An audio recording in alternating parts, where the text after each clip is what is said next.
Hi viewers, welcome to Bhaskar's area.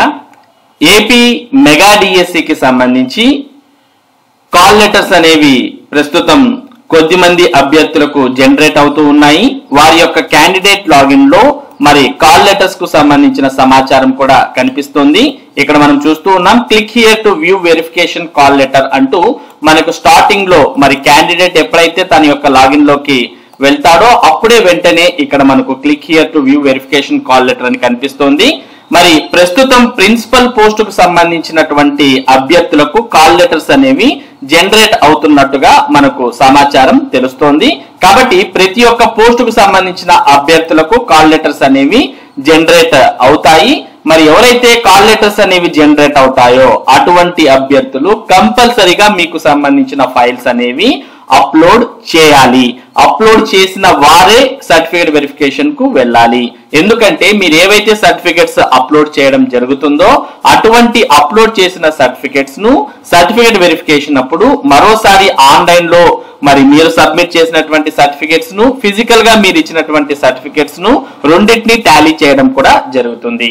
కాబట్టి అభ్యర్థులు call letter అందుకున్నటువంటి వారు కంపల్సరీగా సర్టిఫికేట్స్ ను ఆన్లైన్ లో అప్లోడ్ చేసి సర్టిఫికేట్ వెరిఫికేషన్ కు వెళ్ళాలి. ఇక ఎవరైతే జోన్ ఆఫ్ కన్సిడరేషన్ లో ఉన్నారో అటువంటి అభ్యర్థులందరికీ కూడా కాల్ లెటర్స్ ను పంపిస్తాం అంటూ డిఎస్సి కన్వీనర్ ఇదివరకే తెలియజేసిన విషయం మనందరికి కూడా తెలిసిందే. మరి ఫైల్ అప్లోడ్ అనే ఆప్షన్ వచ్చిన ప్రతి ఒక్కరికి జాబ్ వచ్చినట్టు కాదు. ఫైల్ అప్లోడ్ అనే ఆప్షన్ అందరికి, ఎవరైతే డిఎస్సికి అప్లై చేశారో వారందరికీ కూడా ఫైల్ అప్లోడ్ అనే ఆప్షన్ ఇవ్వడం జరిగింది. కాల్ లెటర్స్ మాత్రం ఎవరైతే సెలెక్ట్ అయినటువంటి అభ్యర్థులు ఉన్నారో అటువంటి వారికి మాత్రమే కాల్ లెటర్స్ అనేవి పంపించడం జరిగింది. అది కూడా కాల్ లెటర్స్ అనేవి జోన్ ఆఫ్ కన్సిడరేషన్ ని మరి పరిగణంలోకి తీసుకొని కాల్ లెటర్స్ అనేవి పంపించారు. కాబట్టి కాల్ లెటర్ అందుకున్నటువంటి అభ్యర్థులు మీ యొక్క ఒరిజినల్ సర్టిఫికెట్స్ ను మరోసారి అప్లోడ్ చేయండి. ఇక అప్లోడ్ చేసేటప్పుడు మరొక ఇంపార్టెంట్ అప్డేట్ అనేది కూడా మనం ఇక్కడ చూడవచ్చు. ఎవరైతే అభ్యర్థులు ఇప్పటికే సర్టిఫికేట్ వెరిఫికేషన్ ఆన్లైన్ లో మరి డిఎస్సికి అప్లై చేసేటప్పుడు సర్టిఫికెట్స్ అప్లోడ్ చేశారో ఆ సర్టిఫికెట్స్ కూడా మీకు మరి ఫైల్ అప్లోడ్ అనే ఆప్షన్ ని క్లిక్ చేస్తే దాని పక్కన ఒక వ్యూ అనే ఆప్షన్ కూడా ఇప్పుడు జత చేయడం జరిగింది. మీరు ఆల్రెడీ జత చేసినటువంటి సర్టిఫికేట్స్ ని కూడా ఒకసారి క్రాస్ చెక్ చేసుకోవచ్చు. ఇప్పుడు ఆల్రెడీ మీరు డిఎస్సికి అప్లై చేసేటప్పుడు 10th క్లాస్ సర్టిఫికేట్ అప్లోడ్ చేశారనుకోండి, ఇక్కడ మళ్ళీ మీరు అప్లోడ్ చేయాల్సిన అవసరం లేకోకుండా మనకు 10వ తరగతికి ఎదురుగానే ఇక్కడ వ్యూ అనే ఆప్షన్ కనిపిస్తుంది. ఈ బ్లూ కలర్ లో కనిపించేటటువంటి ఆప్షన్ ను క్లిక్ చేసిన వెంటనే మీ సర్టిఫికేట్స్ కూడా కనిపిస్తాయి. వాటన్నిటిని మరోసారి చూసుకోండి. అవే ఫైల్స్ ఓకే అనుకున్నట్టయితే మీరు మరలా అప్లోడ్ చేయాల్సిన అవసరం లేదు. కేవలం ఏవైతే అప్లోడ్ చేయలేదో వాటి పక్కన ఇలా బ్లూ కలర్ లో ఆప్షన్ అనేది ఉండదు.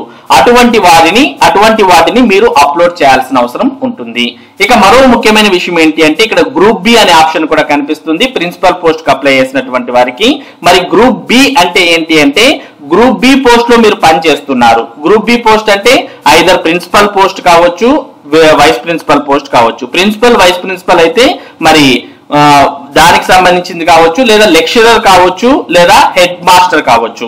ఇటువంటి వారు ఎవరైతే గ్రూప్ బి పోస్ట్ కింద పనిచేశారో వారికి సంబంధించినటువంటి సర్టిఫికెట్ ను ఇక్కడ అప్లోడ్ చేయాల్సిన అవసరం ఉంటుంది. మరి ఇది ఫైల్ అప్లోడ్ కి సంబంధించి. తర్వాత కాల్ లెటర్స్ అనేవి కూడా ఒక్కొక్కటిగా జనరేట్ అవుతూ ఉన్నాయి. మరి ఎవరైతే జోన్ ఆఫ్ కన్సిడరేషన్ లో ఉన్నటువంటి అభ్యర్థులు ఉన్నారో వారంతా కూడా మీ యొక్క క్యాండిడేట్ లాగిన్ లో కాల్ లెటర్స్ ని చెక్ చేసుకుంటూ ఉండండి. మరి ఇది మెగా డిఎస్సికి సంబంధించినటువంటి ముఖ్యమైన సమాచారం. ఇటువంటి ముఖ్యమైన సమాచారాన్ని భాస్కర్స్ ఏరియా మీకు అందిస్తూ ఉంటుంది. మరి ఈ సమాచారం మీరు మిస్ కాకుండా పొందడానికి మన భాస్కర్స్ ఏరియా యూట్యూబ్ ఛానల్ కు సబ్స్క్రైబ్ అవ్వండి. Thank you for watching this video.